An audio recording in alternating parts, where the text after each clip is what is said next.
sort of that cross-picking pattern. And then, yeah, it's just like when you get here, you just realize that the fretboard starts over. So, like, that whole run was just. Like,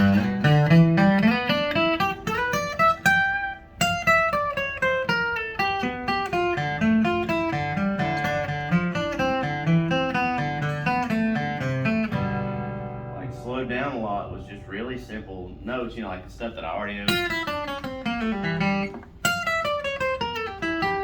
It's the same thing, you know, and playing that scale that I'm sure a lot of you already know with a harmony note over it, just as a cross picking pattern. So that cross picking,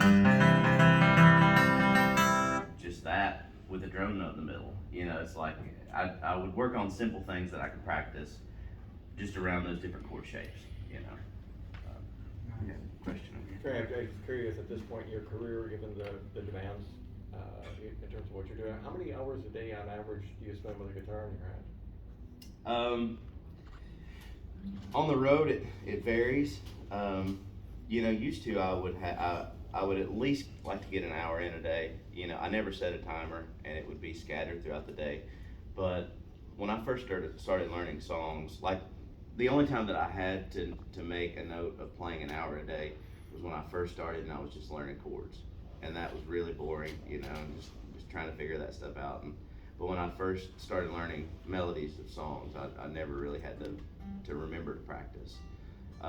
Now it's like if I'm on the road and we drive all day and then we get to a gig and we do sound check and whatever the show is, you know, is how much I play. Like when we did the tours with Tommy and we rode on a bus and we weren't driving, I played a lot, you know.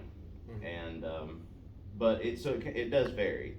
When I'm home, I always keep a guitar out and I play a lot, you know.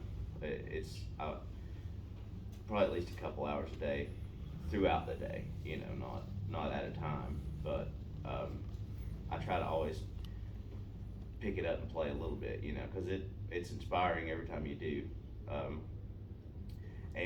or I try to work on things that will inspire me is the big thing. When we did that tour with Tommy, it was eye-opening for me because as great as Tommy is, he still learns something every day, you know, and Harry still works through something every day, and that was really inspiring because it's like, you know, oftentimes you start playing shows or, you know, you when you play night after night, it can get easy to get in a sort of a groove and play the same things or the same ideas on every song, and so that was one of the things that Rob and I talked about early on was like, even if we play the same song 2 nights in a row, it's going to be wildly different, you know, or I'm going to play something wildly different, and I don't care if it's bad, you know. That was a big